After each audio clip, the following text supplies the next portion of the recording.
Natasha Telger, and I'm just going to start out with a few housekeeping items. Today we are using Zoom, and you should be able to see at the bottom, if you hover down, you'll be able to see a menu appears, and you'll be able to use your chat features. You can see participants and so forth, so feel free to do that. When everyone is unmuted, but if you have any background noise or something like that, we may mute you just to help everyone to be able to hear easily. If you are muted and you would like to be unmuted, just simply put a message in the chat. We'll be monitoring the chat to take care of you. And let's see, if you have any trouble today, if you're having, looking at it on a smaller device, LaToya, everyone will be receiving the PowerPoint and so forth. So you should have received that, or will receive that in an email. So to get this started, I will hand it over to Lisa Jones. Thank you. Thanks for joining us today. We really appreciate you guys agreeing to participate in this effort. And just a little bit of background, as you know, over the last couple of years and probably longer, we have had a need to do some structured professional development. And while we have done, summit and some roundtables, we really feel and got some feedback from our policy work groups that we need some really structured professional development, and also that's something that leads to certification. So this is the start of that process. We're going to be working with Illinois WorkNet and others to develop the curriculum. It's going to be very important that we also look at competencies for this curriculum. We've had some initial conversations with the National Association of Workforce Development Professionals.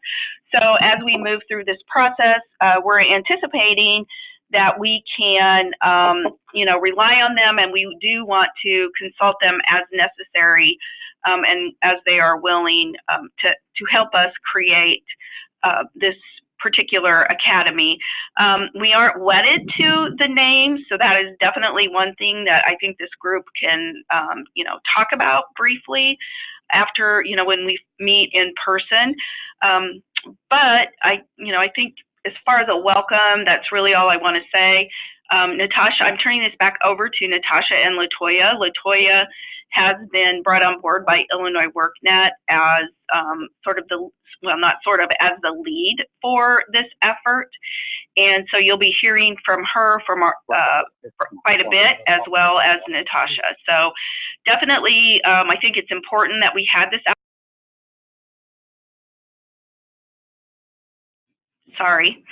So I think, it's important that we be representative of all the partners, and so having an outside facilitator is really important. So with that said, I again welcome you all and really appreciate your willingness to participate in this effort. So LaToya and Natasha, I'll turn it back to you. Thank you so much, Lisa, for that great introduction.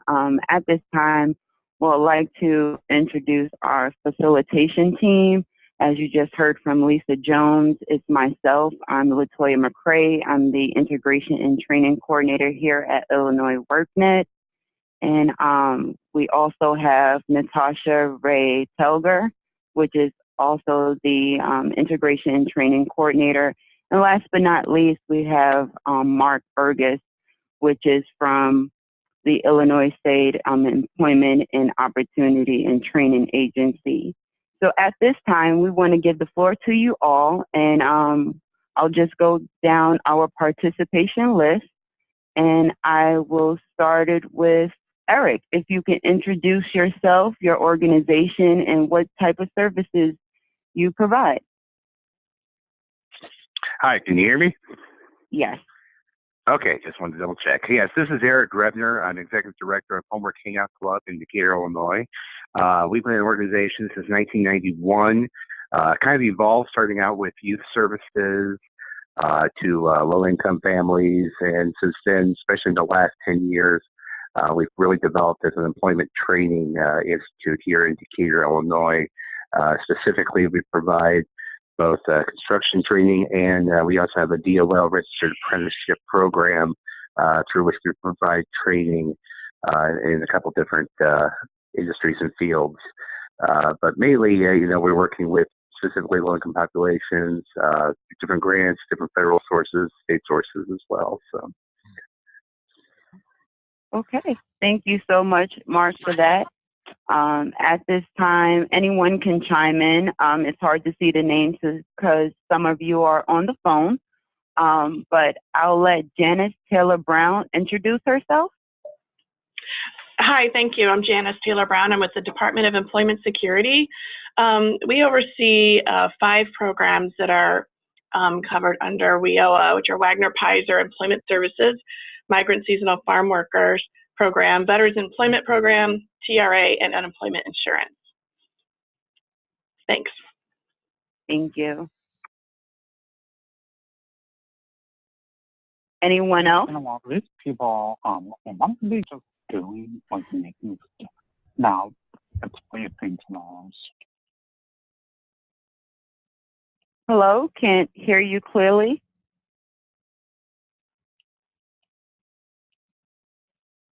Okay, so we're going to go with Laura.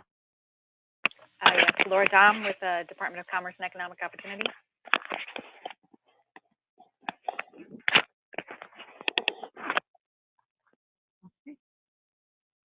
Anyone else?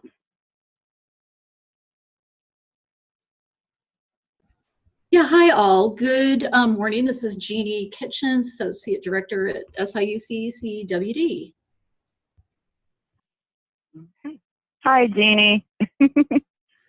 Okay, so just a quick correction. Mark Burgess is from the Department of Commerce, just for correction. So throughout this webinar today, we're going to go over the benefits and the roles of a committee member for joining the Illinois Workforce Professional Development Academy, serving our communities, what is the purpose of the Academy, and to give some examples of the customers and the services that we provide to them, and designing the actual Academy. What is our goals and the objectives, along with examples of the professional development model, the various credentials we may offer in the Academy, along with the knowledge, skills, and abilities. And this can be referenced from the National Association of Workforce Development Professionals in Next Steps. So let's get started.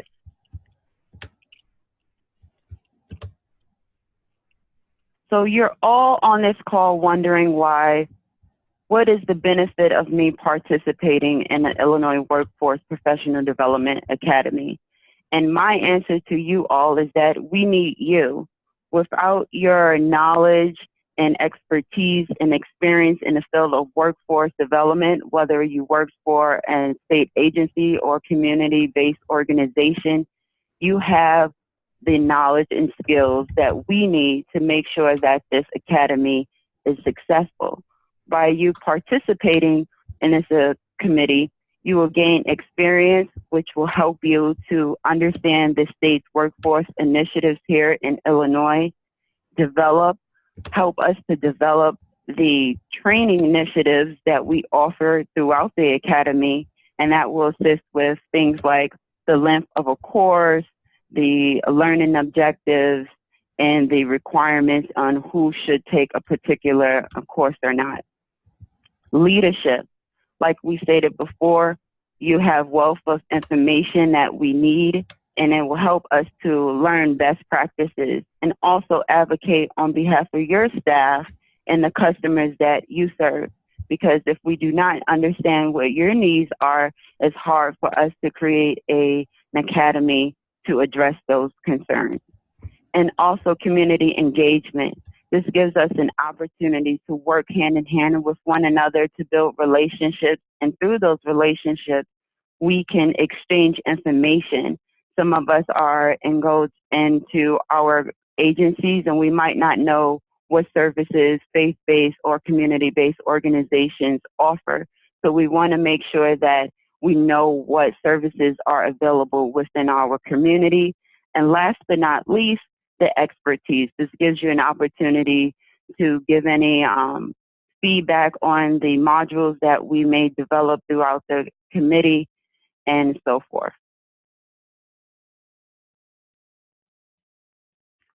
Your role as a committee member. By serving on the committee, you'll have the opportunity to assist with the designing process of professional development efforts. You'll also help with the development of competency skills. We want to ensure that all modules that we offer through the academy have the specific competency skills that all participants can have to make sure they have the knowledge, skills, and abilities to effectively do their job and serve the customers that they serve. And last but not least, ongoing feedback is extremely essential. It helps us to gain insight on what we're doing well and to assess the process of this committee. So at this time, we want to offer any suggestions. Do you have any questions or concerns as it relates to the role that you will participate in this committee along with the benefits?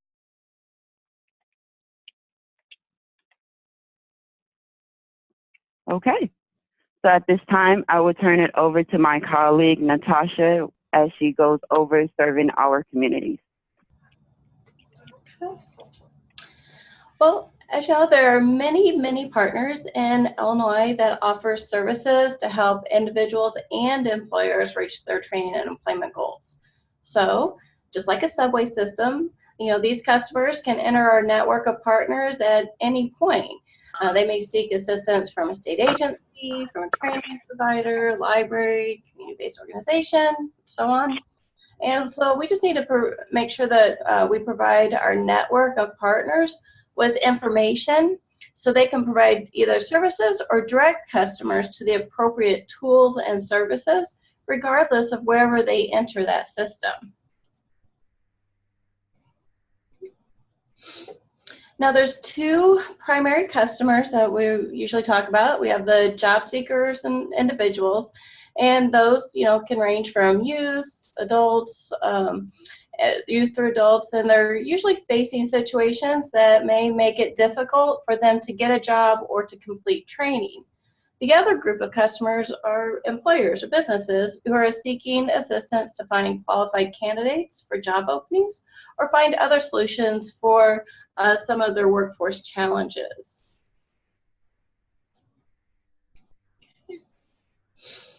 Now, there are a wide variety of services that are provided, so we're going to just take a look at, briefly look at some examples. Now. All right, the first one that we are covering is job readiness, and so job readiness programs provide assistance for customers at, you know, all stages of their career planning process. So they might be covering, you know, resume writing, cover letter writing, job search strategies, and so forth. Okay, the next one we have is employment training programs that provide customers with the academic and technical training opportunities that they may need to enhance their skills. And we have some supportive services which offer resources to help the customers successfully complete, you know, training programs to help them keep their jobs, make it so that they can, you know, get to work or training, make sure they have the required equipment that maybe they couldn't otherwise afford to start out with, so that can be helpful to them, to make sure they have safe and reliable childcare, all those things that, you know, to help them with, you know, really focusing on their training programs and being successful, you know, in their jobs. Another area we have is independent living services, which can help customers, become self-sufficient. For example, they just may need some temporary assistance to help them get through a season of, period of their life, or they may need to have enhance some skills like their money management skills that they can continue on to help them with independent living. Then we also have, health and well-being services. So we want to make sure that customers are, have the resources they need to help them with staying healthy and safe during training or when they are in the workplace. So we also have employer services. So some of our providers provide employer services to help those employers find qualified candidates for job opportunities or develop the skills of their current employees. Okay. So with that, I'll turn it back over to LaToya so she can talk about designing. Now that we have explored our primary customers, which are individuals and employers, now we're going to take a look into the designing process of the Professional Development Academy. So our objective here is to ensure that professional development is current and relevant, to make sure that you and your staff understands and delivers the services that you provide to your customers. And we just wanted to let you know this objective is not set in stone. We need your feedback as well. This will be a working committee. So just wanted to state that, and we'll give further information regarding that in the next step. However, our goals thus far is to ensure that we develop and implement an inclusive professional development academy where we make sure that we meet the needs that was outlined in the Workforce Innovation and Opportunity Act Unified State Plan. Second one is to implement an ongoing framework to make sure that professional development is relevant, making sure that if any policy changes within the state and on a local level, we make sure that modules reflect those changes and to make sure that we provide the services for our customers. And last but not least, to provide an ongoing professional development based on best practices, trends that are going on, along with any policy changes that will be effective in the state of Illinois. So now that we have gone over the objectives and the goals of the Professional Development Academy, let's take a look of the structure of where we're trying to go. So on the first level, you will see knowledge. So our hopes is to have a professional development academy that provides participants fundamental knowledge of the state's workforce development system. So for example, it may be information about the services that we all provide, whether you are a librarian or a career counselor in a community college or university, or someone that is a job readiness counselor working with the state. We want to ensure that everyone understands the workforce system here in Illinois and making sure that we understand the services and the information that is gone out. So you will see information and services going up the pyramid along with credentials, and we'll get into credentials little later in the webinar. On a second level, it will be skills. We want to ensure that our modules provide the necessary skills that you need to provide the services for our customers. So certain skills may be job strategies, how to find employment, career plans, how to help a customer plan out what steps that they need to do to gain the employment that they need to be successful in their life, along with things that you may need for example, assessments and referrals. What are assessments and referrals if you are new to, the workforce system? So we want to make sure that everyone across the board, regardless if you're new in the workforce system or if you're been there for quite some time, that everyone is trained on the same level and getting the same information simultaneously.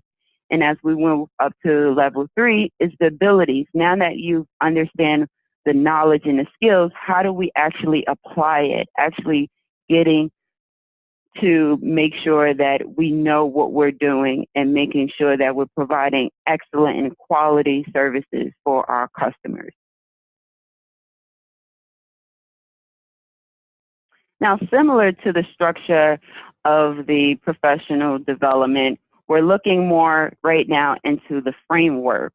Our goal is to develop a framework that is inclusive to all, but also gives opportunities no matter if it's in person or online. So on the first level, we want to offer online modules.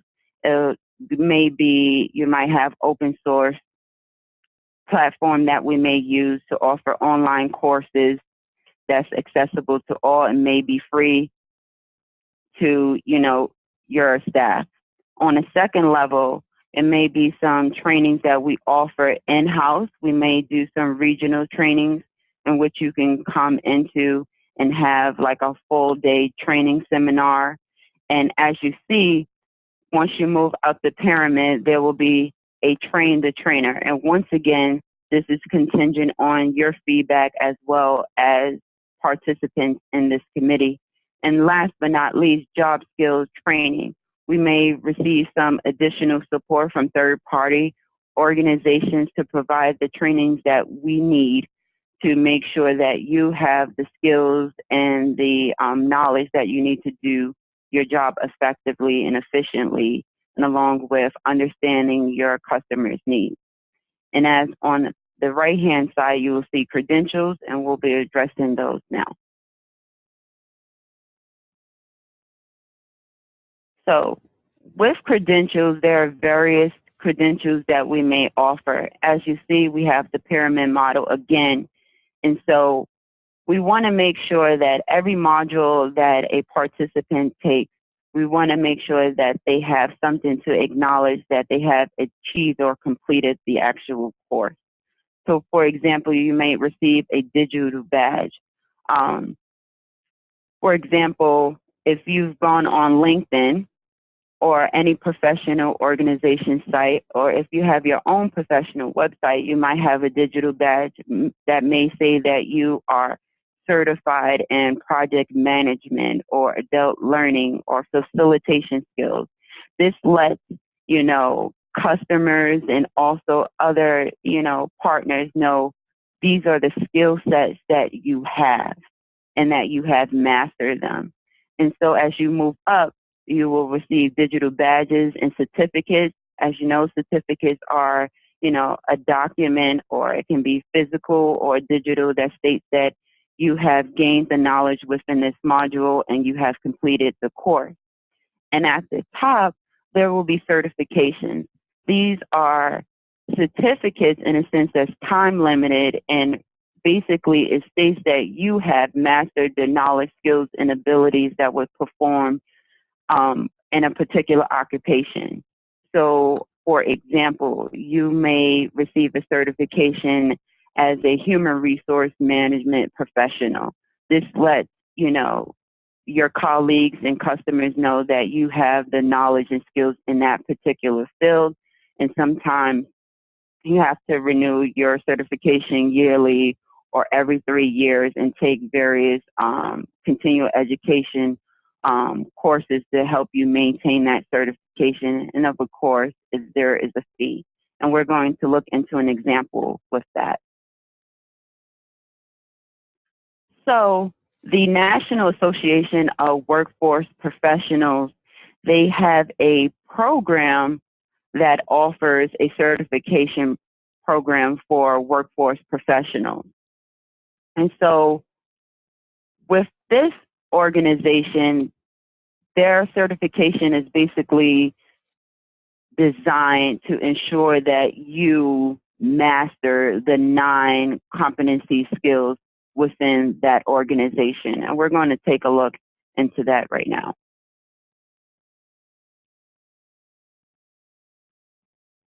So with the workforce development professionals, they have 9 core competency skills. So the first one is business and economic development and intelligence, career development principles, collaboration and problem solving, customer service methodology, diversity in the workforce development, labor market information and intelligence, principles of communication, program implementation principles and strategies, and last, workforce development structure, policies, and programs. And you all will receive a copy of this after the webinar has been completed. So this is basically their framework of their organization and how they're preparing for workforce professionals in those areas, those competency areas. And now we're going to look into their certification program. Now, once again, you may be a career development facilitator at a local college or a community-based organization or a librarian, depending on your role. This particular certification may not be for you. However, if it is based on your role, here are some of the requirements. So as you can see, you have to meet certain requirements in order for you to apply for this certification. And so if you have a graduate degree, all you will need is 12 months of full-time experience, a bachelor's, 24 months of full-time experience, associate's degree, and high school diploma, as you can see for. In addition to your experience, they want to make sure that you can supply any documentation verifying your experience. And once again, their certification program will cover the 9 competency areas.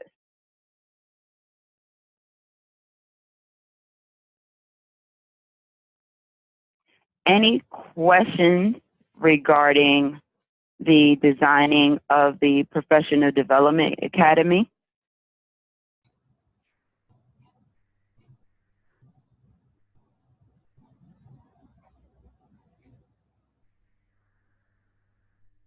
Okay.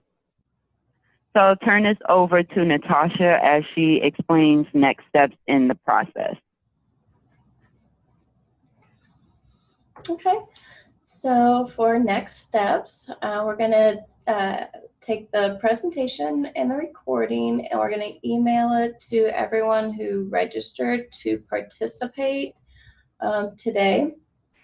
And then we are going to put together a survey because we want to get your feedback from the webinar. And so, you know, you'll be on, if you could be on the lookout for that survey.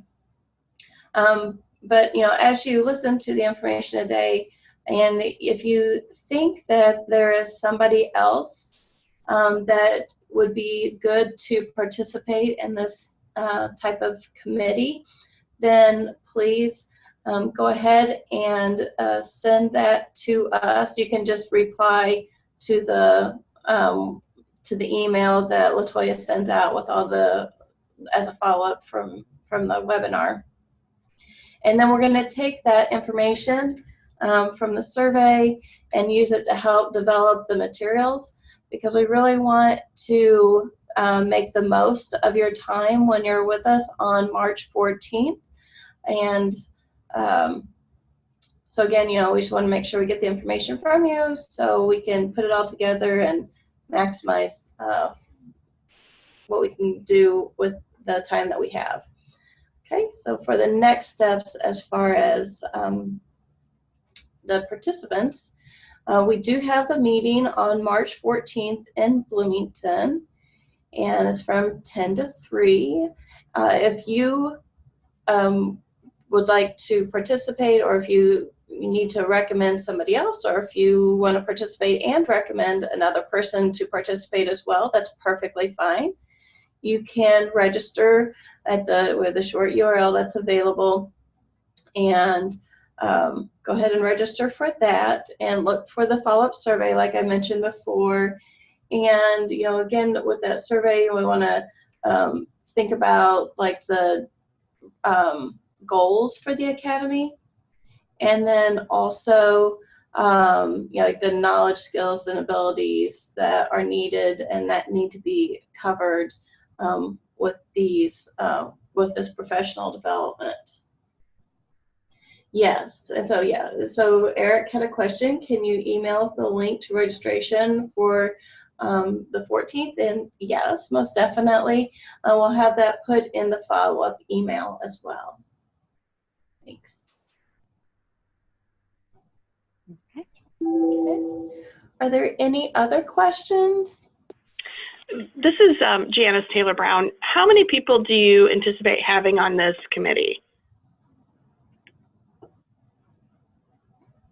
Hello, Latoya.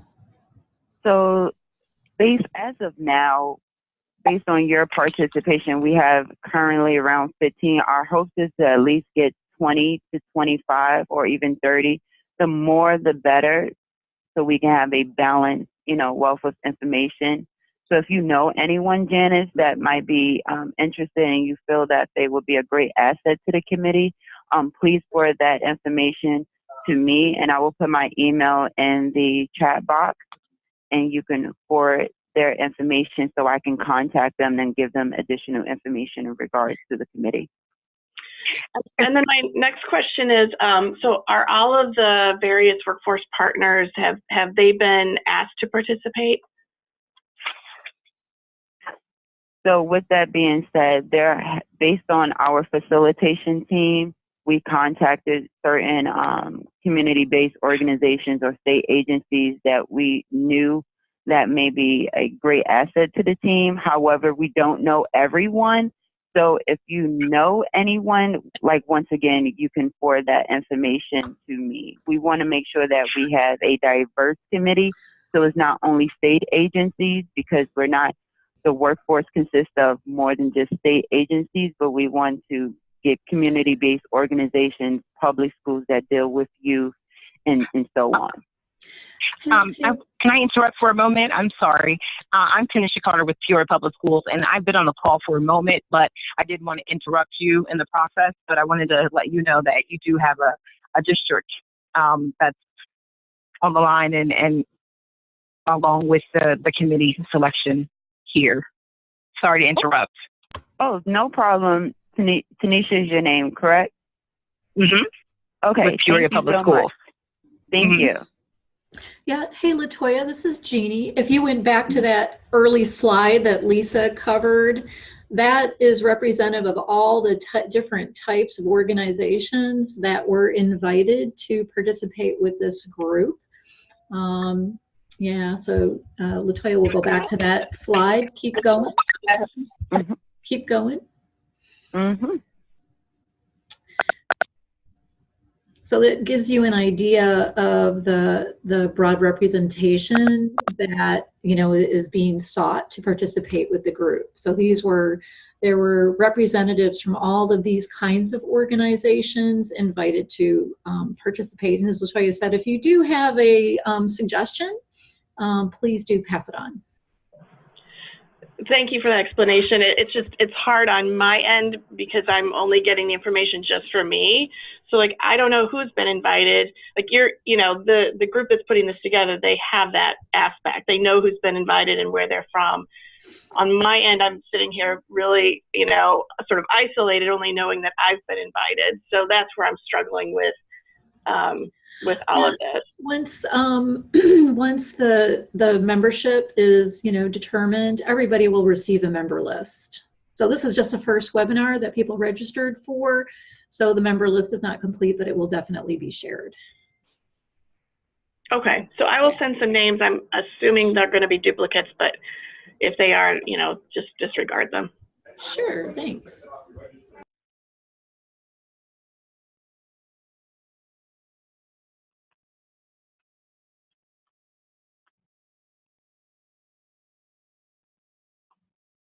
Any other questions?